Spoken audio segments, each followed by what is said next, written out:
میرے بھائیوں، مولا علی علیہ السلام اور حضرت معاویہ ابن ابی سفیان رضی اللہ تعالیٰ عنہ کے درمیان ہونے والی جو جنگ ہے، جنگ صفین، یا اس کے علاوہ بھی جنگ جمل جو ہوئی سیدہ عائشہ، طلحہ و زبیر رضی اللہ عنہ اجمعین کے ساتھ، یا جنگ نہروان خوارج کے ساتھ، ان تینوں جنگوں میں اہل سنت اور اہل تشیع کا موقف کمبائنڈ ہے پوری امت کا کہ مولا علی خلیفہ برحق تھے، اپنی تمام جنگوں پہ وہ حق پر تھے، مخالفین کو غلطی لگی۔ اب اس میں اختلاف ہے، کوئی کہتا ہے اجتہادی غلطی لگی، کوئی کہتا ہے جان بوجھ کے، اس ٹاپک کو سائیڈ پہ رہنے دیں۔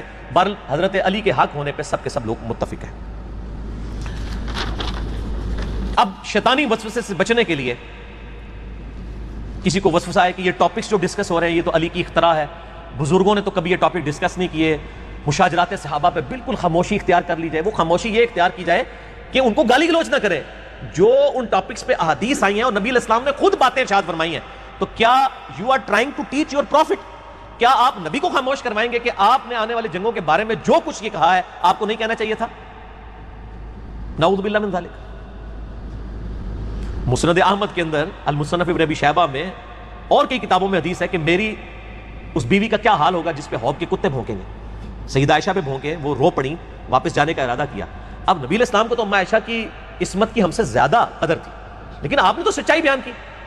میں تو کبھی اپنی بیوی کے بارے میں کوئی بات نہ کروں، اس کا کوئی نیگیٹو چیز ہائی لائٹ نہ کروں، لیکن نبی علیہ السلام کی پوسٹ جو ہے وہ صرف ایک خامند کسی تو نہیں تھی، بلکہ ایک اللہ کے ریپریزنٹیٹو تھے، اور مستقبل کی خبریں، علامات النبوہ کی یہ خبریں ہیں۔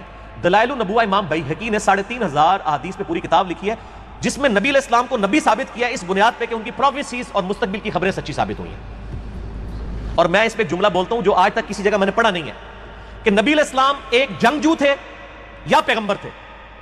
اس میں فرق صرف یہی حدیثیں میں کر کے بتائیں گے، کیونکہ دنیا میں جب بھی کوئی جنگجو آتا ہے نا تو وہ غلبہ حاصل کرتا ہے، اس کی وفات کے بعد پھر معاملات تتر بتر ہو جاتے ہیں۔ اسکندر اعظم کو دیکھ لیں، چنگیز خان کو دیکھ لیں، تو کافر کہتے ہیں کہ تمہارا نبی بھی ایک جنگجو تھا، عرب کے لوگوں کو ایک جھنڈے کے نیچے جمع کر کے اس نے رومن اور پرشین امپائر الٹوا دی، اس لیے دیکھو جب وہ چلے گئے پیچھے یہ بھی لڑنا شروع ہو گئے۔ لاجیکلی تو بات ان کی بڑی ساؤنڈ ہے۔ اس کا تدارک ہمارے پاس صرف یہ ہے کہ اسکندر اعظم جب گیا تھا نا تو وہ یہ نہیں بتا کے گیا تھا کہ میرے مرنے کے بعد یہ ہوگا اور یہ بندہ یہ کرے گا۔ چنگیز خان بھی نہیں بتا کے گیا۔ یہ چیز آپ کو ممتاز کرتی ہے آپ صلی اللہ علیہ وآلہ وسلم کو دنیا کے جنگجو بادشاہوں سے۔ آپ تو حسین کے بارے میں رو رہے ہیں، مسند احمد میں حدیث ہے کہ میرے اس بچے کو فرات کے کنارے شہید کر دیا جائے گا اور 50 سال بعد۔ اچھا، اسی طریقے سے عمار بن یاسر کو کہہ رہے ہیں کہ اس کو ایک باغی جماعت قتل کرے گی، اور کب؟ تقریباً 28-30 سال کے بعد۔ یہ تو ایک پورا ٹاپک ہے۔ امام بیہقی کی کتاب ہے المتوفا 458 ہجری، جو امام حاکم نیشا پوری کے شاگرد ہیں، دلائل النبوہ اردو میں چھپ چکی ہے 6 جلدوں میں، وہ آپ پڑھ کے دیکھیں کہ نبی علیہ السلام کی نبوت کی خبریں کیسے پوری ہوئی۔ یہ آپ کو ممتاز کرتی ہے کہ آپ جنگجو نہیں تھے، اللہ کے پیغمبر تھے، اسی لیے آپ صلی اللہ علیہ وآلہ وسلم نے ٹائنیز ڈیٹیل تک اپنے بعد آنے والے واقعات، یعنی 1000 سال بعد تک کے واقعات جو اب ہم تو ہسٹری میں دیکھ سکتے ہیں، تاتاریوں کی جنگوں تک کا ذکر موجود ہے کہ کن لوگوں کے ساتھ مسلمانوں کی جنگیں ہوں گی۔ تو یہ فرق ہے میرے بھائیوں۔ تو یہ کوئی میری اختراع نہیں ہے، بلکہ اسپیسیفکلی جنگ جمل صفین نہروان کے اوپر باقاعدہ محدثین نے باب باندھے، اور اہل سنت کی سب سے بڑی کتاب اس روئے عرض پہ حدیث اور آثار کی ہے المصنف ابن ابی شیبہ، جو امام بخاری امام مسلم کے استاد ہیں، اور مسلم شریف میں 1500 حدیثیں امام ابن ابی شیبہ سے ہیں۔ 20% آف صحیح مسلم جو ہے وہ امام ابن ابی شیبہ سے۔ المتوفا 235 ہجری، تقریباً 39,000 احادیث اور آثار انہوں نے جمع کیے ہیں۔ 39,000۔ یہ اس کی آخری جلد ہے، یہ بھی اردو ترجمہ ہو کے مطبع رحمانیہ کی طرف سے آ چکا ہے۔ اس میں آپ کو بتاتا ہوں جنگ جمل صفین نہروان پہ پورے چیپٹر، اور یہ ہم نے چیپٹر اپنی ویب سائٹ پہ 5D ریسرچ پیپر کے نام سے 187 آثار چڑھا بھی دیے۔ یہ جی المصنف ابن ابی شیبہ، احادیث اور آثار کا اہل سنت کے پاس اس سے بڑا کوئی مجموعہ نہیں ہے۔ آلموسٹ 39,000 احادیث اور آثار کا مجموعہ ہے۔ اس کا آخری چیپٹر ہی ہے کتاب الجمل، جس میں 3 باب ہے۔ پہلا سیدہ عائشہ طلحہ زبیر کے اس قافلے کے بارے میں، جمل کے بارے میں، دوسرا صفین کے بارے میں، اور تیسرا نہروان کے بارے میں۔ یہ ان کو دکھا دیں، 187 احادیث اور آثار انہوں نے جمع کیے ہیں کتاب الجمل چیپٹر میں۔ یہ ہم نے PDF اس کا بنا کے اپلوڈ کر دیا اپنی ویب سائٹ ahlsunnatpak.com پہ، ریسرچ پیپر نمبر 5B کے عنوان سے، ٹھیک ہے جی؟ تو وہ آپ پڑھ سکتے ہیں۔ یہ میں نے آپ کو اس لیے کلیئر کر دیا کہ تاکہ مشاجرات صحابہ پہ، صحابہ اکرام کے ان اختلافات پہ ہمارے محدثین نے باقاعدہ یعنی کتابیں لکھی ہیں، چیپٹرز بنائے ہیں۔ اب ہم آپ کو بھی اپنا ایک چیپٹر دکھاتے ہیں جو ہم نے بھی لکھا ہے الحمدللہ۔ یہ میرے بھائیوں، یہ آپ کو سب کو اینڈ پہ مل جائے گا انشاءاللہ تعالی۔ واقعہ کربلا کا حقیقی پس منظر 72 صحیح الاسناد احادیث کی روشنی میں، جس میں 200 روایتیں میں نے اہل سنت کی مین سٹریم کی کتابوں سے، زیادہ تر بخاری و مسلم سے جمع کی ہیں، شہادت عمر سے لے کر واقعہ کربلا تک جنگ صفین، نہروان، جنگ جمل کے اوپر، اور واقعہ کربلا کے حقیقی اسباب اور شہادت عثمان کے بھی حقیقی اسباب. ایک تو جعلی اسباب ہیں جی، ایک عبداللہ بن سبا تھا 10,000 صحابہ کی مت مار دی اس نے، نعوذ باللہ. نہیں، چند لوگوں کی غلطیوں کو چھپانے کے لیے یہ ایک فرضی کریکٹر کھڑا. عبداللہ بن سبا آیا تھا بعد میں، لیکن مولا علی نے اسے قتل کروایا. شہادت عثمان میں اس کا کوئی دخل نہیں ہے. وہ کچھ اور اسباب تھے جو بخاری مسلم میں آئے ہیں، وہ میں نے بیان کیے ہیں. ویسے آپ میرے یوٹیوب پہ بھی کلپ دیکھ لیں، رپلائی ٹو ڈاکٹر اسرار رحمہ اللہ تعالی آن اسباب آف شہادت عثمان، ایک یہ کلپ ہے. اور رپلائی ٹو ڈاکٹر اسرار رحمہ اللہ تعالی آن کیا حضرت معاویہ کے کاتب وہی تھے، میں نے بتایا تھے لیکن کچھ اور چیزیں بھی تھیں. اور تیسرا کلپ ہے رپلائی ٹو ڈاکٹر اسرار رحمہ اللہ تعالی آن ہز اسٹیٹمنٹ اباؤٹ حضرت معاویہ رضی اللہ تعالیٰ عنہ. یہ تین ہے. رپلائی ٹو ڈاکٹر اسرار، اور ساتھ میرا نام لکھیں، وہ کلپ کھل جائیں گے. یہ میرے بھائیوں سب سے پہلے میں نے عربی میں لکھا، اس کے بعد اردو ترجمہ ہوا، پھر ہندی ترجمہ ہوا، پھر انگلش ترجمہ ہوا، اور انشاءاللہ تعالی فارسی ترجمہ بھی آلموسٹ ہو چکا ہے، وہ بھی آ جائے گا مارکیٹ میں. اور بنگالی اور پشتو کے اوپر بھی کام شروع ہو گیا ہے. ویسے تو عربی لکھ دیا تو علماء کے لیے تو عربی کافی ہونی چاہیے، لیکن ایڈی مشکل عربی ہے، وہ کہتے ہیں ترجمہ لے دو، کیونکہ حدیثوں کی عربی ذرا مشکل ہوتی ہے ایز کمپیئر ٹو قرآن عربی. بہرحال یہ آپ مفت ڈاؤن لوڈ کر سکتے ہیں. یہ ہماری ویب سائٹ ahlsunnatpak.com پہ 5B ریسرچ پیپر ہے. واٹس ایپ کے ہمارے جو بھائیوں کے نمبرز دیے ہیں ان سے PDF فری منگوا سکتے ہیں. ہارڈ کاپی یہ لاکھوں روپے کی مفت پورے ملک کے اندر تقسیم ہوتی ہے. یہاں پہ بھی جتنے 70-80 لوگ ہیں ان کو بھی ملے گی، بعد میں بھی. اور جو لوگ کیمرے پہ یہ دیکھ رہے ہیں ویڈیو ماشاءاللہ لاکھوں لوگوں تک یہ پہنچے گی، تو وہ ہمارے عثمان بھائی سے رابطہ کریں جو بیچارے پورا دن ڈاک لکھتے رہتے ہیں، اور فری ڈاک جاتی ہے ماشاءاللہ. میں نے آپ کو بتایا کہ اللہ کے فضل سے 1 لاکھ روپے سے زیادہ کی ڈاک ہماری مہینے کی الحمدللہ جاری ہے فریلی پورے ملک کے اندر.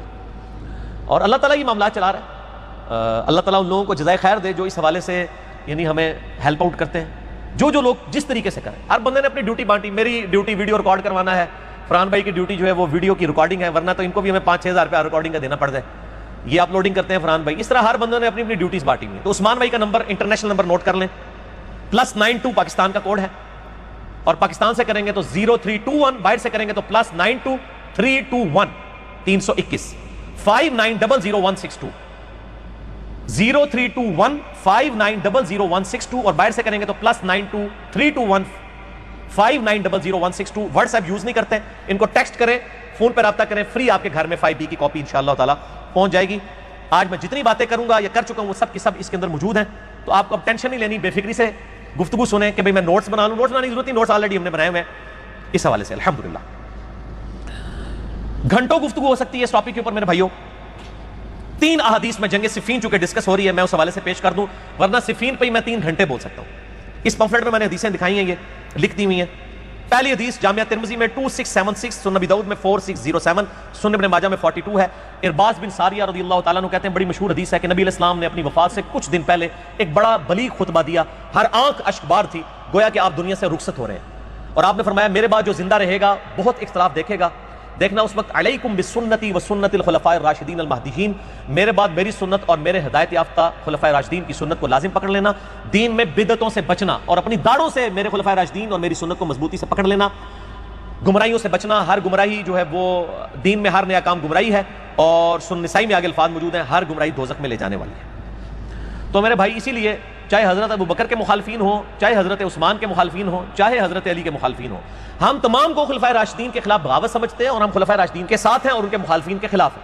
یہ نہیں ہے کہ حضرت عثمان کی جب شہادت ڈسکس ہو جس میں پیورلی کئی اصحاب بھی شامل ہیں، خود حضرت ابو بکر صدیق کا بیٹا ہے یہ ریولوشن چلانے والا محمد بن ابی بکر، بعد میں وہ پیچھے ہٹ گئے. تو ادھر کہنا یہ صبائی پارٹی ہے، منافقین ہے، یہودیوں کی سازش ہے، جھوٹ بول رہے ہیں آپ. صحابہ کرام کو اختلاف ہو گیا تھا حضرت عثمان کی پالیسی سے، وہ اختلاف جینوئن تھا، لیکن جو ایکسٹریم چلا گیا معاملہ وہ غلط تھا. اب یہ الگ سے ٹاپک ہے، وہ آپ یہ ریسرچ پیپر پڑھیں اور میری ویڈیوز دیکھیں. شہادت عثمان یوٹیوب پہ کہیں جا کے لکھیں نا تو میرے کلپ ٹاپ کے اوپر لاکھوں لوگ دیکھ چکے ہیں الحمدللہ. تو ہم خلفاء راشدین کے ساتھ ہیں، چاہے وہ حضرت ابو بکر ہوں، عمر ہوں، عثمان ہوں، علی ہوں رضی اللہ عنہم اجمعین. یہ نہیں ہے کہ آپ یہ حدیث جو ہے یہ آ کے اس کو کہیں کہ آپ یہ استعمال کے قابل نہیں، حضرت عثمان پہ آگے بریک لگی. نہیں، حضرت علی کے مخالفین بھی اسی کیٹیگری میں فال کرتے ہیں. تکفیر کسی کی نہ کریں، علمی اختلاف رکھیں. دوسری حدیث مسند احمد میں 11307 ہے، مستدرک للحاکم میں 4621 ہے، سنن نسائی الکبریٰ میں 8457 ہے، بالکل صحیح سند کے ساتھ. شیخ غلام مصطفیٰ زئی صاحب نے بھی اس کی سند کو صحیح کہا، شعیب آرنوت نے بھی صحیح کہا، شیخ زبیر علی زئی صاحب نے بھی، شیخ البانی نے بھی، کہ نبی علیہ السلام اپنی ایک زوجہ محترمہ کے گھر سے ایک دن باہر نکلے اور آپ صلی اللہ علیہ وآلہ وسلم تھوڑا دور چل کے گئے صحابہ کے ساتھ، تو آپ کی جوتی ٹوٹ گئی.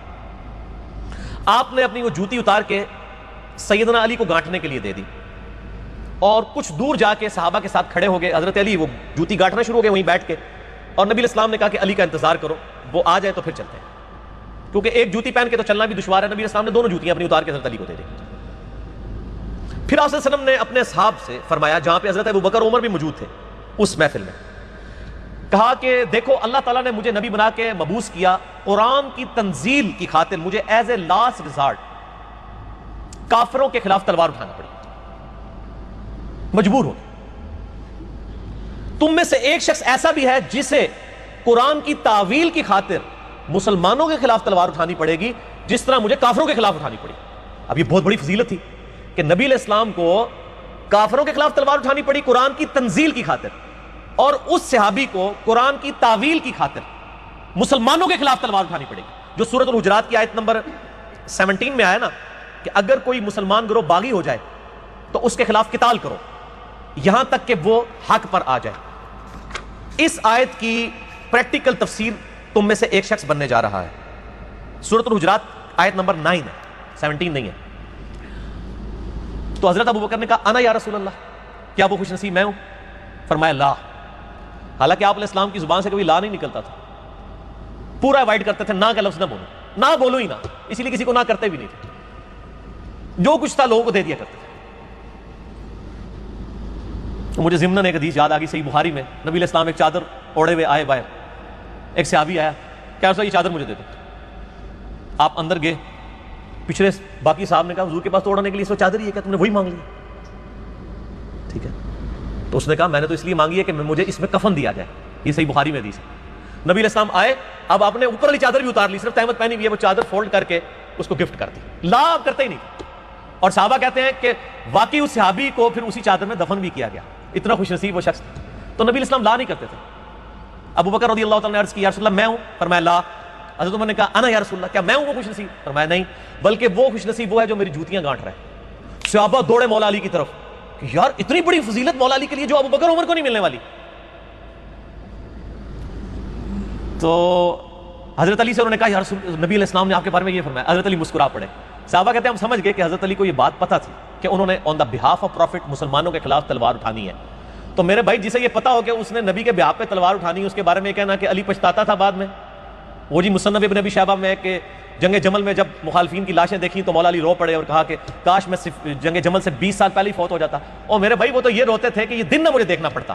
کہاں پہ علی جس نے 8 سال کی عمر میں نبی علیہ السلام کا ساتھ دیا اور اس کی زندگی میں رومن اور پرشین امپائرز گری, اور اسی کو اپنی زندگی میں یہ لمحہ دیکھنا پڑ رہا ہے کہ اسلامک ریاست ٹوٹتی جا رہی ہے. تو وہ تو یہی کہے گا نا کاش میں پہلے ہی مر چکا ہوتا, یہ برے دن نہ آتے مسلمانوں کے اوپر. جیسا کہ سیدہ مریم کو جب فرشتے نے آ کے بشارت دی کہ تیرے بیٹے کو ہم نشانی بنانے والے ہیں, تو انہوں نے کیا کہا تھا؟ سورہ مریم میں آتا ہے کاش میں مر کے مٹی ہو چکی ہوتی. تو کیا ان کو حضرت جبرائیل کی بشارت پہ یقین نہیں تھا؟ لیکن ظاہر ایک ٹینشن تو تھی, انسان تو تھے. حضرت سیدہ مریم کیا میں بچہ لے کے جاؤں گی؟ حالانکہ فرشتے نے پوری تسلی دی اللہ تیرے ساتھ ہے, لیکن انسان تو انسان ہے نا. تو یہ حضرت علی اپنی جنگ پہ نہیں پچھتاتے تھے. جس کو نبی کی مور لگی ہو وہ تو دھڑلے سے جنگ کرتا ہے. اسی لیے تینوں جنگوں میں کلین سویپ کیا ہے, جو آپ کرکٹ کی فیلڈ میں کہتے ہیں نا, کلین بولڈ کیا ہے سب کو. صحابہ ساتھ تھے, تینوں بر اعظموں میں لوگ آپ کے ساتھ, مولا علی کے ساتھ, تو پچھتاتے تھے. یہ شریف آدمی یہی ہوتا ہے کہ وہ مخالفین پہ بھی وہی روتا ہے. ٹھیک ہے. طلحہ کے بیٹے کی لاش پڑی ہوئی ہے تو مولا علی گریہ کر رہے ہیں. نہج البلاغہ میں بھی ہے, مصنف ابن ابی شیبہ میں آپ جمل کا چیپٹر کھول کے پڑھیں.